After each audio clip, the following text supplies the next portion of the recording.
Selamat pagi adik-adik, mari kita berdoa. Tuhan Yesus, kami mengucap syukur untuk pagi hari ini dan untuk mendengarkan firman-Mu. Amin.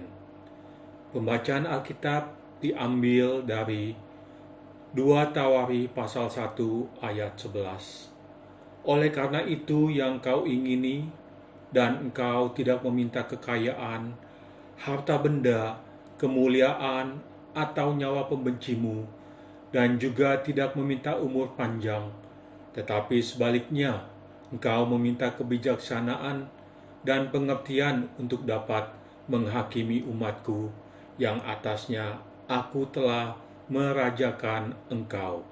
Nah adik-adik, setelah Raja Daud wafat, maka Salomo duduk di atas tahta ayahnya. Dialah sekarang yang memerintah kerajaan yang sangat luas itu. Dialah yang akan memimpin rakyat yang sangat banyak. Dia ingin menjadi raja yang baik, memerintah rakyatnya dengan kasih dan bijaksana. Salomo tahu bahwa tugas ini sangatlah sukar, dan dia masih muda sekali dan belum berpengalaman. Sebab itu, ia pergi ke Gibeon, di mana kemah suci masih berada. Lalu Salomo membakar korban di sana karena ia mengasihi Tuhan. Malam itu, ketika ia tidur, tiba-tiba ia mendengar suara Tuhan. Salomo, apa saja yang kau minta akan kuberikan kepadamu. Lalu Salomo menjawab, Tuhan, berikanlah kepadaku kebijaksanaan supaya aku dapat memerintah bangsamu.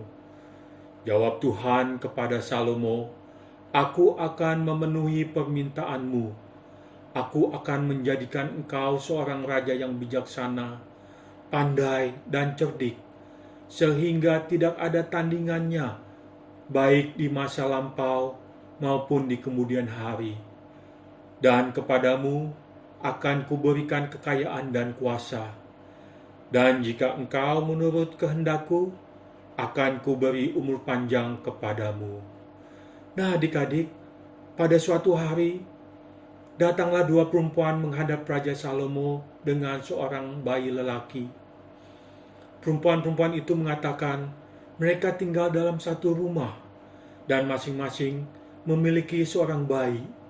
Tetapi salah seorang bayi itu mati. Ini bayi saya, sahut perempuan yang pertama. Enak saja. Bukan, ini bayi saya, sahut perempuan yang kedua. Bukan, bukan, bukan. Kini, kedua perempuan itu menginginkan bayi yang masih hidup. Masing-masing dari ibu itu mengatakan bahwa bayi ini adalah miliknya. Nah, adik-adik, tahu apa yang dilakukan oleh Raja Salomo? Pengawal, ambilkan sebuah pedang dan potong bayi ini menjadi 2 bagian dan berikan kepada masing-masing perempuan itu. Tetapi salah seorang ibu memohon kepada Salomo agar jangan memotong bayinya menjadi 2. Biarlah bayi itu dipelihara oleh perempuan yang lain. Maka Salomo tahu siapa sebenarnya ibu yang asli, yaitu ibu yang tidak menginginkan bayinya terluka. Setelah itu, semua orang Israel mendengar apa yang telah terjadi, dan mereka tahu bahwa Allah telah menjadikan Salomo bijaksana.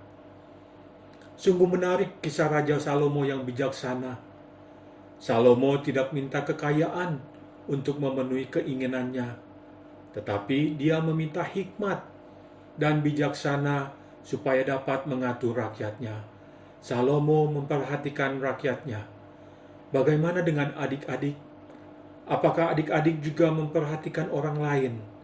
Teman-teman di rumah, di sekolah, atau keluarga yang membutuhkan pertolongan? Atau apakah adik-adik hanya memperhatikan diri sendiri, keinginan diri sendiri? Mari adik-adik, mulailah belajar untuk memperhatikan orang lain. Itulah yang Tuhan inginkan. Mari kita berdoa. Tuhan Yesus, tolong kami untuk menerapkan firman-Mu di dalam kehidupan sehari-hari, yaitu untuk memperhatikan orang lain, dan bukan hanya untuk memenuhi keinginan diri sendiri. Amin.